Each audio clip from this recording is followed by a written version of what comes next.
Hi hello welcome to our channel. నేను మీ సిరి.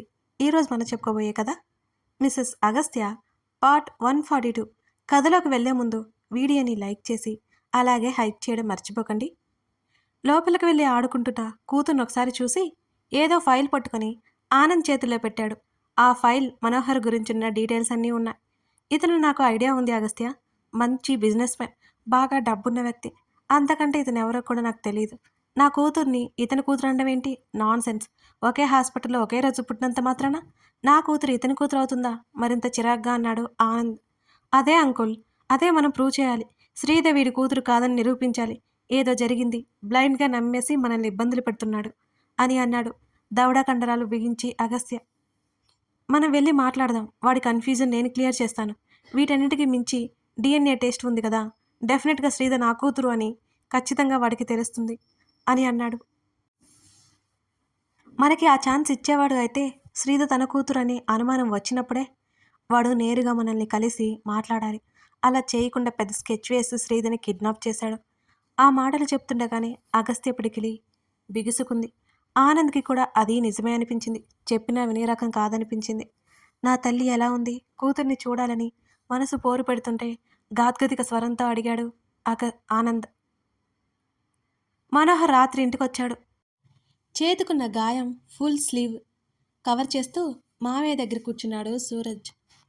వచ్చి రాగానే సర్వెంట్కే కూతుర్ని పిలవమని కబురు పంపించి హాల్లో కూర్చున్నాడు మనోహర్.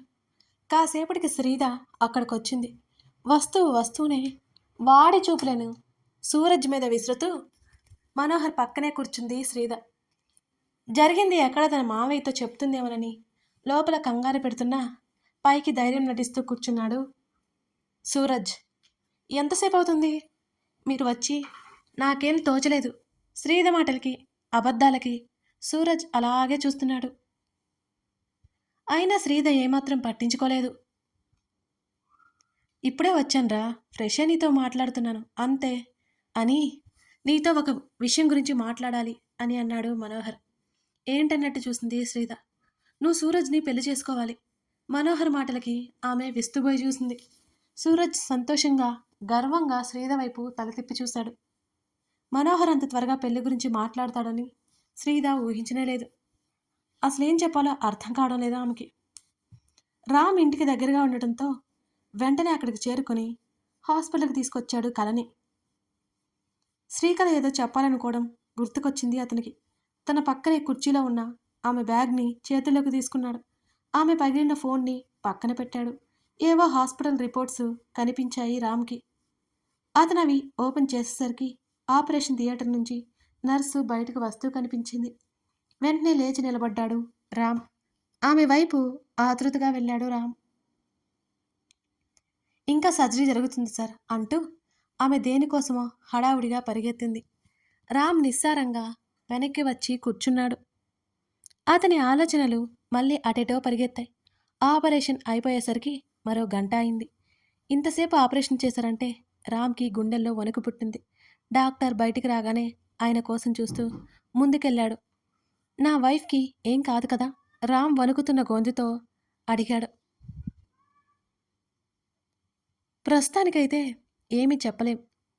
నా ప్రయత్నం నేను చేశాను. 2 డేస్ తర్వాత మాట్లాడదాం అని అంటూ రామ్ భుజం తట్టి వెళ్ళిపోయాడు. అతనిలో నిర్లిప్తత పేరుకుపోయింది. ఆపరేషన్ అయిపోయాక మిగతా డబ్బు కట్టించుకున్నారు. ఐసీయూలోనే వాళ్ళ అబ్జర్వేషన్లో ఉంచాలి అని చెప్పారు. Daily ICU rent 10,000. మెడిసిన్ ఖర్చు విడిగా అతనే పే చేయాలి. తన సేవింగ్స్లో సగం ఖర్చు పెట్టేస్తాడు. ఆ క్షణం అతని గోల్ అతనికి గుర్తులే లేదు. కేవలం కళని బ్రతికించుకోవాలనేది ఆ క్షణం అతని ఆశయం. శ్రీకళని చూడ్డానికి పర్మిషన్ అడిగితే కుదరదు అని నిర్మోహమాటంగా చెప్పేశారు. ఆ రాత్రి అతని కంటిలో కన్నీటి దారలు కాదు రక్తపు దారలు పడుతున్నాయి. మరోవైపు మనోహర్ అంత త్వరగా పెళ్లి గురించి మాట్లాడతాడని శ్రీధ ఊహించలేదు. ఏం చెప్పాలో ఆమెకి అర్థం కాలేదు. నాకిష్టం లేదు నిర్మోహమాటంగా చెప్పింది. నువ్వు తప్పక పెళ్లి చేసుకోవాలి తల్లి, మనోహర్ గంభీరమైన గొంతుతో అన్నాడు. చూడండి, మీరు నా తండ్రి. ఆ నిజాన్ని నేను నమ్మడానికి నాకు చాలా టైం పట్టింది. ఇప్పుడిప్పుడే మీ మీద నమ్మకం కలుగుతోంది. ఇలాంటి సమయంలో మూర్ఖత్వంగా ప్రవర్తించి మీ మీద ఉన్న నమ్మకాన్ని పోగొట్టుకోవద్దు ఆమె ఖచ్చితంగా చెప్పింది. చూశారు కదా మావయ్య, తను నటిస్తుందంటే మీరు నమ్మట్లేదు. అందుకే నాతో పెళ్లి వద్దంటోంది. ఇప్పటికైనా మీకు నమ్మకం కలిగిందా? సూరజ్ అత్యంత బాధగా ముఖం పెట్టి చెప్పాడు మనోహర్‌కి. Just shut up. నీకు మాట్లాడే అర్హత లేదు. మా మధ్య నువ్వు రావద్దు. సూరజ్‌కి గట్టిగా వార్నింగ్ ఇచ్చింది వేలు చూపిస్తూ శ్రీద. శశి, సూరజ్ అన్నట్టు నువ్వు నటిస్తున్నావేమో అని నాకు అనుమానం కలుగుతోంది అని అన్నాడు మనోహర్. మీరు ఏమైనా అనుకోండి. వీడిని నేను చస్తే చేసుకోను. అసలు మీరు నిజంగా నాకు కన్న తండ్రేనా? శ్రీద ఆవేశంగా అరిచింది. తండ్రిని కాబట్టే నువ్వు బావుండాలని కోరుకుంటున్నాను. అంతే గట్టిగా చెప్పాడు మనోహర్. మీరు నా తండ్రి అయితే నా సంతోషం చూడాలి. కానీ అది మీరు చూడట్లేదు. పెళ్లి అనేది ఎలాంటిదో మీకు తెలీదా? ఒకసారి పెళ్లి బంధంలో అడుగుపెట్టాక పెళ్లి చేసుకున్న వ్యక్తి సర్వస్వమైపోతాడు. నేను మీకోసం నా భర్త, నా కూతురికి దూరంగా ఉన్నాను. కానీ మీరు మీ కూతుర్ని ఒక కసాయివాడి చేతిలో పెట్టాలని చూస్తున్నారు. ఇంకెలా మీరు నా తండ్రి అని నమ్మమంటారు నన్ను? శ్రీద అడిగే ఒక్కొక్క మాటకి సమాధానం లేనట్టు కాసేపు మౌనంగా ఉన్నాడు మనోహర్. సూరజ్ని పెళ్లి చేసుకుంటే నీ జీవితం బావుంటుంది శశి. నచ్చ చెప్పడానికి ప్రయత్నం చేశాడు. నా కూతురు నుంచి దూరం చేశారు. నా భర్త నుంచి దూరం చేశారు. నా మెడలో తాళి తెంచేశారు. ఇవన్నీ మీరు నా మీద ప్రేమతో చేశారు. అంతే కదా అని విరక్తిగా నవ్వి, మీకు మీ కూతురు ఎంత ముఖ్యమో నాకు నా కూతురు అంతే ముఖ్యం. మీకు మీ భార్య ఎంత ముఖ్యమో నాకు నా భర్త అంతే ముఖ్యం. మీ భార్య పోయింది కదా, మరి ఎందుకు మీరు మరొకరిని మీ జీవితంలోకి ఆహ్వానించలేదు? పోయిన మీ భార్య మీద మీకు అంత ప్రేమ ఉంటే నాతో కలిసి కాపురం చేసి నన్ను రాణిలా చూసుకుంటున్నా నా భర్త మీద నాకెంత ప్రేమ ఉండాలి? మీ కూతురు కోసం అడ్డొచ్చిన వాళ్ళని కూడా చంపేసేంత ప్రేమ మీకుంటే నా కూతురి కోసం నేను మిమ్మల్ని చంపొద్దా? ఆమె కళ్ళల్లో తిరిగిన నీళ్లను దాచేస్తూ ఆమె మరింత గట్టిగా మాట్లాడింది. ఆమె మాటల్లో స్థిరత్వానికి, ఆమె స్వరంలో ఆవేశానికి, ఆమె ముఖంలో గంభీరత్వానికి కాసేపు ఇద్దరికీ మాటలు రాలేదు. మళ్ళీ ఆమె కొనసాగిస్తూ, చూడండి, మీరు నా తండ్రి అని ఒకే ఒక్క కారణంతో నేను ఇక్కడ ఉన్నాను. నిజమైన తండ్రి కూతురు సంతోషాన్ని, కూతురి మనసుని చూస్తాడు. మీరు అది చూడట్లేదు. సరే, మీ కూతుర్ని తెచ్చి పెట్టుకున్నారు. దానికి నేను ఏకీభవిస్తాను. పెళ్ళి కూడా మీకు నచ్చిన వాడిని చేయడం ఏంటండి? Non sense. కాకపోతే నాకు ఇప్పుడు అనిపిస్తుంది, పొరపాటున మీ చేతుల్లో పెరిగితే నా జీవితం సర్వనాశమైపోయేదేమో అని మాటలతోనే నెమ్మదిగా మనోహర్ మనసుని గుణపాలతో గుచ్చిపడేసింది శ్రీద. చివరి మాటకి ఆ దెబ్బతిన్నట్టు పిట్టలా కాసేపు అల్లాడిపోయాడు అతను. నా లగ్బా ఉండి ఆ దేవుడు మీ దగ్గర నుంచి దూరం చేసి నన్ను బ్రతికించాడు అని మరోసారి నవ్వి, మళ్ళీ చెప్తున్నాను వినండి. మీ కూతుర్ని అనే కారణంతో మీ దగ్గర ఉన్నాను. అంతేకాని నా జీవితాన్ని మీ చేతుల్లోకి తీసుకుంటాను అంటే మీరు నా తండ్రి అనే విషయాన్ని నేను మర్చిపోవలసి ఉంటుంది. మీ మీద ఉన్న ఈ కాస్త గౌరవం కూడా పోతుంది.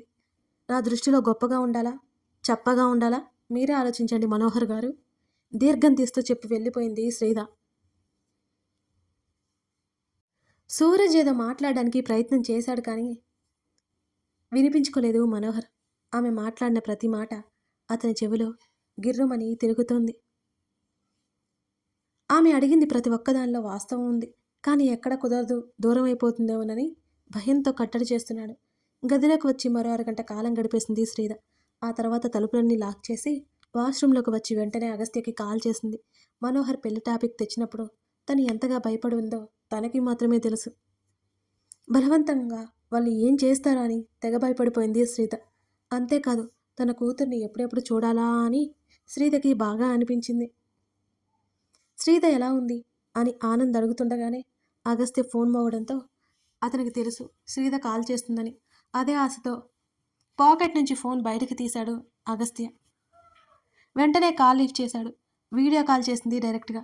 శ్రీధను ఒకసారి చూసి వెంటనే ఆనంద్కి ఫోన్ ఇచ్చాడు అగస్త్య. రావణ్, శ్రీధ పిలుస్తుండగానే తన తండ్రి స్క్రీన్ మీద కనిపించడంతో ఆమె కళ్ళల్లో కన్నీటి గంగ పొంగింది ఒక్కసారిగా. డాడీ అని ఒక్కసారిగా ఏడ్చింది. అగస్త్య తను ఏడవకుండా చూడాలనుకుంటాడు. తన తండ్రి తన ఏడుపుకి ఓదార్పవుతాడు. ఆమె వెక్కిళ్ళిపెట్టి ఏడుస్తుంటే, బేబీ ప్లీజ్ ఏడవకు, గాద్గదిక స్వరంతో పలికాడు. ఆనంద్ కళ్ళల్లో నీళ్లు తిరగడం అగస్త్య చూస్తూనే ఉన్నాడు. బేబీ ప్లీజ్ రా, తండ్రి మరోసారి అడగడంతో కళ్ళు తుడుచుకుంది శ్రీద. మీరు కూడా వచ్చేసారా అక్కడ మీ ఆవిడ కష్టపడుతుంటే ఎలా వచ్చారో వదిలేసి ఆమె కళ్ళు తుడుచుకుంటూనే తండ్రి మీద అరిచింది. తను బావుందిరా, నువ్వే బాలేవు అన్నాడు ఆనంద్. వచ్చేశానుగా, మీ ఫేవరెట్ అల్లుడు తీసుకుని వచ్చేస్తాడులే చూడండి అని ఇద్దరి ముఖాల్లో నవ్వు తెప్పించింది శ్రీధ. నేను ఆ టైం కోసమే చూస్తున్నాను బేబీ అని అన్నాడు ఆనంద్. అవి డాడీ, అవి ఎక్కడ, నేను ఉండలేకపోతున్నా అంది శ్రీధ. ఆమెకు విపరీతమైన దుఃఖం వస్తోంది కూతురిని తలుచుకుంటే. స్క్రీన్ పక్కకు పెట్టి నోటికి చెయ్యడ్డు పెట్టుకుంది శ్రీధ. ఎంత కంట్రోల్ చేసుకుందామని చూస్తున్నా ఆమెకైతే ఏడుపు అసలు ఆగడం లేదు. పుట్టిన దగ్గర నుంచి తన పొత్తిళ్లలో పెరిగిన తన్ని ఏనాడు వదిలి వెళ్ళని తన కూతురికి ఇన్నాళ్ళు దూరంగా అవడం ఎంత కష్టంగా ఉందో ఆమెకి మాత్రమే తెలుసు. స్నానం చేయించాలి, అన్నం పెట్టాలి, కథలు చెబుతూ నిద్రపుచ్చాలి. ఇవేమీ లేకుండా తన కూతురు ఇన్ని రోజులు అలా ఉండిపోయింది. ఇద్దరు అగస్త్య దగ్గర ఎంత అల్లరి చేసేవాళ్ళు. అలిగిన తనకి ఎన్ని ముద్దులిచ్చేది. చిట్టి చిట్టి చేతులతో చెంపలు పట్టుకుని తల్లిలా బుజ్జగించేది తన కూతురు. వాళ్ళిద్దరూ మొబైల్ అవంతి దగ్గరికి తీసుకెళ్ళిపోయారు. అప్పటికే ఆవలింతలు వస్తుంటే, తల్లి గుర్తుకొస్తుంటే దీనంగా పక్కకు తలవాల్చింది. అవి, మమ్మీతో ఫోన్ మాట్లాడతావా? అవంతి పక్కనే కూర్చొని మొబైల్ చూపించాడు అగస్త్య. ఆ మాట చెప్పడం ఆలస్యం. లేడి పిల్లల స్ప్రింగున ఒక్క దూకు దూకింది తండ్రి ఒడిలోకి. వెంటనే మొబైల్ అగస్త్య ఇస్తుండగానే దాన్ని లాక్కొని 2 చేతుల మధ్య పెట్టుకొని తల్లి మీద కోపం వచ్చినా ఆ సమయంలో ఆ చిట్టిదానికి అవేమీ గుర్తుకు రాలేదు. మమ్మా అని పిలిచింది. ఆ పిలుపు వినిపించిన వెంటనే శ్రీధ కళ్ళు తుడుచుకుంది. డాడా, మమ్మ వేర్? ఆ బుజ్జి దాని కళ్ళల్లో నీళ్లు రావడానికి సిద్ధమయ్యాయి. తల్లితో మాట్లాడాలని చాలా ఆశపడితే ఇలా అయిందేంటి? అవి, శ్రీధ ఫోన్ తన వైపుకు తిప్పుకుంది.